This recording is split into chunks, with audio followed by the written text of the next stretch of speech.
Harp on Sports, the Bar, podcast, media, audio, and radio network. What do we have in store for you on this edition of the program? A little NBA Finals precursor. You can call me Al. Al Horford finally getting to an NBA Finals. Does it mean anything in terms of a possibility into Springfield Hall of Fame career for Al Horford? Is it? We're going to explore what the next 2 weeks mean for that when it comes to Al Horford. Also, college baseball, Florida Gators hosting a regional again. Florida Gators softball into the Women's College World Series. And it's one of those interesting things because I want them to succeed. I work at the University of Florida. I run the sports radio station in which those games are broadcast.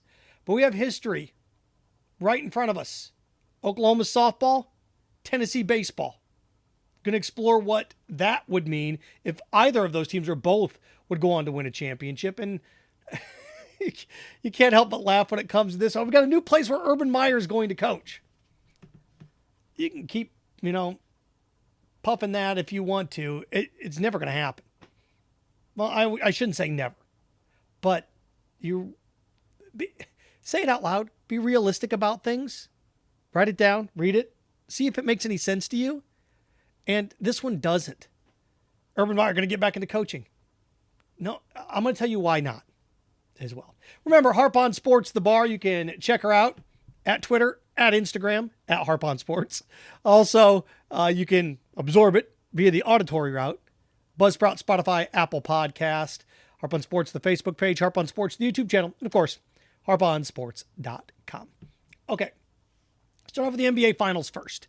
Here we go. Al Horford in his first ever NBA Finals.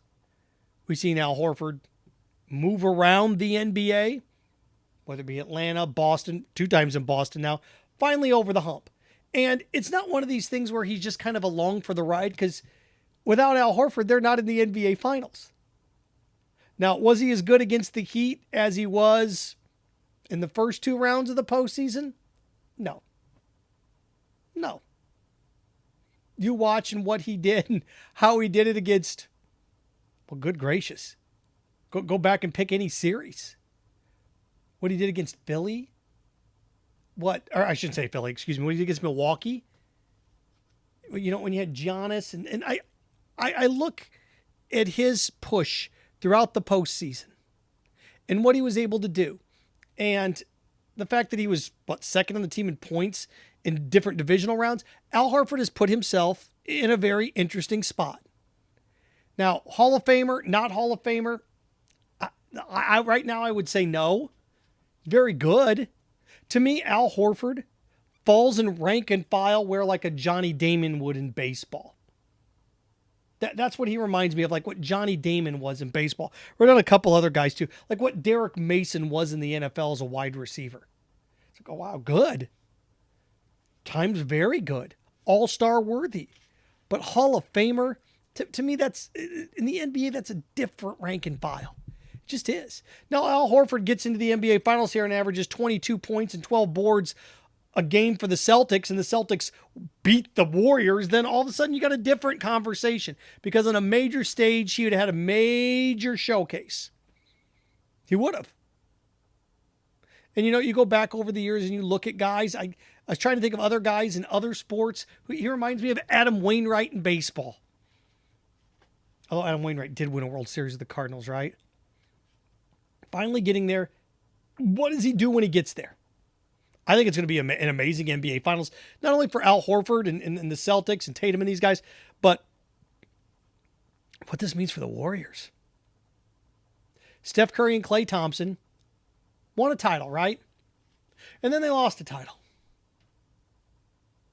They weren't able to defend their championship and had the greatest season a regular season that an NBA team's ever had. And then they lose. Lose to LeBron and the Cavs. Then Kevin Durant comes in, you go bam, bam, back-to-back championships, and everybody kind of looks around and says, all right, yeah, okay, you joined a team that's a championship team. All right. And now we're back there without Durant. If the NBA Finals this year or the NBA postseason did anything, we talk about how bad the Lakers were with LeBron. Look what it did to Durant. The Warriors got back there without him. Okay, we don't need you. We're back there without you. Now, yeah, the Lakers and that little dream team or whatever they're trying to create out there didn't work. But to me, the fact that Steph and Clay and Wiggins and Draymond, the fact that they got back after, 4 years? You look back, or at least trying to win it for the first time in 4 years, 3 years. Right? They got there 3 years ago, lost to Toronto. And 2 years ago, the Lakers get there, win it. Right? Last year, Phoenix, yuck. So, you start to weigh these things out here a little bit, and you say to yourself, oh, okay, now they're back. What does it mean? Well, this is what it means. It means that Steph can close the gap on the number that we have set as a bar for some reason, even though John Havlicek won more, even though Bill Russell won more. But Havlicek went to 8 NBA Finals, right? Never lost one. Havlicek was 8-0 in the NBA Finals. It's amazing how we just gloss that stuff over. Bill Russell won 10 championships. Jordan 6. Jordan 6 is the bar for whatever reason. So fine, whatever. But with Jordan at 6, you have Duncan with 5. You have Kobe with 5. You got LeBron with 4. With a championship this year, Steph Curry enters the chat, doesn't he? It's like, I've won 4. Now what? Shaq's won 4. Right? Dwayne Wade, 3. LeBron, 4. So I look at this. What does it mean? Steph gets to 4. Then all of a sudden you start to look around and go, what would a 5th mean for Steph Curry? What would that mean? All about the rings. Now, Steph has never won an NBA Finals MVP. Right? Iguodala won the first one, and then the other 2 were won by Durant. So is this Steph Curry's NBA Finals? I think it is. This is Steph Curry's NBA Finals. He's in his 30s now. Probably got, 3 or 4 more solid years, good years. With the way he shoots, he can have an elongated career like Reggie Miller did, where he was playing reduced minutes at the end of his career. Like the likes of Jermaine O'Neal and those guys out there that were supposed to take, the baton until they start beating up fans. So I kind of look at, Steph Curry being a little bit like Ray Allen at the end of his career, where, okay, I'm not the guy anymore. Can I go somewhere else to win? Or can somebody else come in here and take this over and I can be a part of it? That'll be interesting to see. A little bit like what Kareem was with the Lakers, right? It was Kareem's team, and then Magic came in, it became Magic's, and then it became Magic's and Worthy's team. And Kareem was just kind of there at the end. But, he was still contributing, still scoring double digits, right? Now, tough at 41 to be a center, but he was doing it. 42. So that's how I look at the NBA Finals, and I'm excited for it. I am. I'm excited for it, and I think it's going to be a good NBA Finals. If I had to pick right now, I'd say the Warriors in 6. If I had to pick right now. I wouldn't be surprised if it went 7 in either direction. I'd be shocked if either team won this in 5 games. I'd be shocked if either team won this in 5 games. I don't see how any. Somebody in 6, somebody in 7. And I'm going with the Warriors in 6. Home court. But the Celtics don't seem to care about where they play. It's ridiculous. It's going to be fun. So Al Horford, it's his moment to at least make people think about, is this a Hall of Fame career?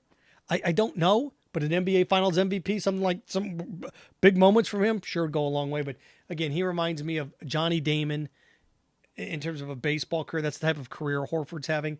I look at him like, again, Derek Mason in the NFL. That's the type of career that he's having. I just don't know if we're over the hump yet when it comes to that. Good. Very good. I don't know if it's Hall of Fame worthy. All right. Warriors in 6. Shifting gears. To me, I know nationally it's not that big of a deal. But, you have Florida Gators softball team in the College World Series, Women's College World Series.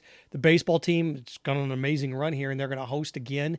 And look, Florida baseball should make a super regional. They should get through. They should beat Central Michigan. They should beat Oklahoma or Liberty. They should get through this thing. Florida softball, what should they do? They should. I think they should win at least a game. But, I want to see those teams succeed because it's good for the program. It signs my paychecks. It's good for business. The economic interest of the station that I program. It's good for it. But you have the opportunity to see something that's unique and special that we have never seen. I went through and looked. Oklahoma's softball team is 54-2. That's obscene. 54-2. Oklahoma softball team's 54-2. So, if they win this thing, what can they do? You look at 8 gets you to 4 gets you get 2 wins in, and then you win 1, then you get to the finals, and 4, 5, they can get to 59-3. Right? You need to win 5 games, correct? 6? Could they get to 60 wins? Yeah, they get to 60, couldn't they? They win 2, they get through, they lose 1, then they have to come back and win. That gets you 3. Now they get to 59. So softball can get to 59-3. I went through and looked. Arizona went 64-3 in 1994. It's the best record I can find. That's ridiculous. Oklahoma also went 56-4 last year, by the way. Oklahoma went 56-4 last year. They're 54-2 this year. Think about this. Oklahoma's softball team is 110-6. That's just ridiculous. They're 110-6 in the last 2 years. 110-6. But you're talking about the greatest softball season of all time. Now, we may think, oh yeah, fine, whatever. Well, you piggyback that on baseball. Tennessee's sitting here, I look at this. Tennessee's 53-7. And, you start to do the math on this one, and Tennessee can get to 60 wins in baseball. Teams used to get 60 wins back in the 60s. And one year, Wichita State got 67 or 68 wins. No idea. They went like 68-16. Like, how the hell do you play 84 baseball games? I don't know how college, but the NCAA stepped in and goes, wait, it's way too many. Wait, we're going to back that up a little bit. Wichita, too. I mean, you play 84 baseball games. But I went through and looked. I'm trying to find a comp for Tennessee in baseball, and I found 2003, Rice went 58-12. Here's Tennessee at 53-7. So you do the math on this. Where can Tennessee get? Well, it's going to take you 2 wins or 3 wins to win the right? 3 wins to win your regional. So that gets you to 56. 2 to win your super regional. That gets you to 58. And then 3 to get you to the championship game of the College World Series. That gets you to 61. 63-7. Tennessee baseball can finish 63-7. Now they can lose 1 in the regional. I get it. They can lose 1 in the super regional, and they can lose. Technically, you can lose 2. They could end with 11 losses. But I went around and looked. Single-digit losses. You just don't find very many of them. Cal State Fullerton went 57-9 in 1995. It's the closest thing I can find. Texas went 59-6 in 75. So here's Tennessee sitting here at 53-7. Tennessee can finish 63-7. So your baseball teams and your softball teams, when it's all said and done, your softball national champion can be 59-2, and your baseball team can be 63-7. There's some baseball teams that lose 5 games in a week. Teams lost 7 games all year. It's fascinating. To me, it's one of those things that just, I think it's remarkable that so many, in this day and age, especially in sports like baseball and softball, I know it's college, but records are so tough to break now. Why? Because so many of these records took place back in the 40s and 50s and 60s when there were 10 teams playing. But now, with the parity and the balance and the scholarships, the fact that you have a softball team that could go 59-2, you got a college baseball team that goes 63-7. I mean, I've always said I always root what's in the best interest of, and this is how things change, at least me as a broadcaster, or at least me as a media member. I root what's in the best interest of my career. I root what's in the best economic interest of what I'm doing. When I was in Jacksonville, I wanted the Jaguars to win every game. I want the Gators to win the championship in every sport. It's best for business. If they lose, well, yeah, it's no fun. I'd rather have them win.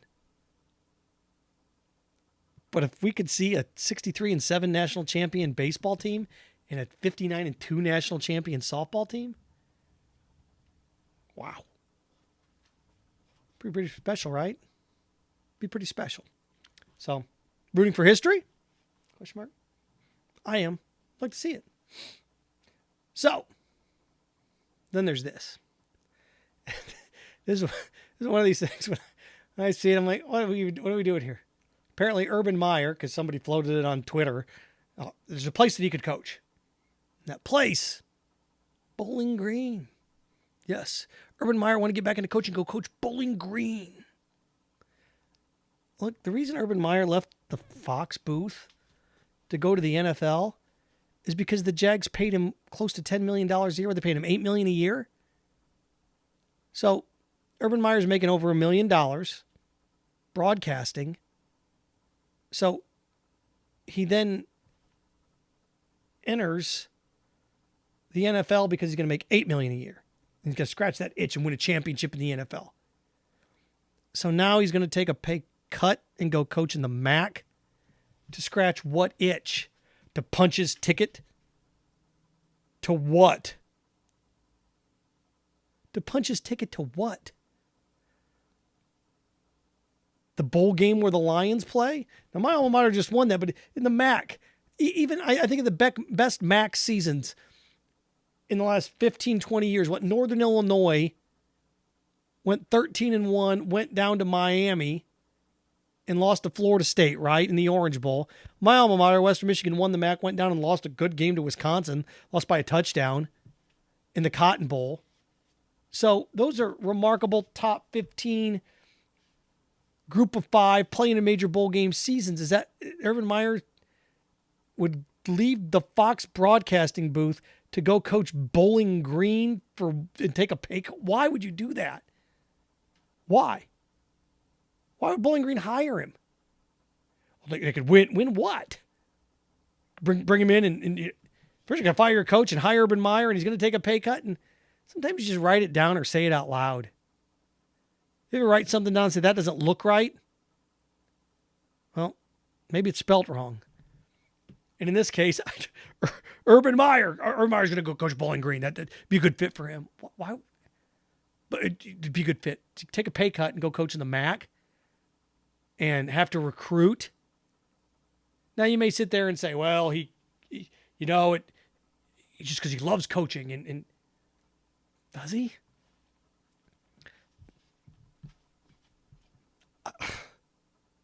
So you're going to go take a $700,000, $800,000 a year job if you get him up that high and go win to go to the Quick Lane Bowl in Detroit? Let's go to the Quick Lane Bowl where we can take on Wyoming. It just doesn't make any sense. Urban Meyer's done coaching for at least 5 years. Now, can I see a time if a team's desperate and he doesn't want to coach anymore and he's got something to prove and the right situation opens up? Maybe. But then again, I mean, what is that situation? I don't even know what that situation is. A place like maybe Kansas? You're going to go coach there? You're not going to do that. You don't want to coach a team, okay, and go in here, I can slide in, I can have some success. Where recruiting, you can own a state, not have to do much? Where would that be? Nebraska? No, because you got to bring people in, that's tough. Would Alabama hire him? No. There's no possible scenario I can lay out in my head where this works. So, Urban Meyer to Bowling Green. Why would you do that? Why? It doesn't make sense on any level. Well, you used to coach there, Seth. Oh, now we're going to do that stuff again? John Gruden was an assistant coach at Notre Dame. So, right? John Gruden's wife was a cheerleader at Tennessee, so you can go coach Tennessee. Take a pay cut. Go do that. Looney Tunes. Harp On Sports, the Bar, podcast, media, audio, radio network. Follow, share, like, subscribe at Harp On Sports, Twitter at Harp On Sports, Instagram, Harp On Sports, the Bar podcast, YouTube, Harp On Sports page as well. The podcast available for you, Spotify, Buzzsprout, and Apple Podcasts. I mentioned Harp On Sports, the YouTube channel, the Bar, Harp On Sports, the Facebook page, and of course, harponsports.com. So there you go. Remember, stay clean, stay focused, stay strong. Frankenstein. Fun with your friends.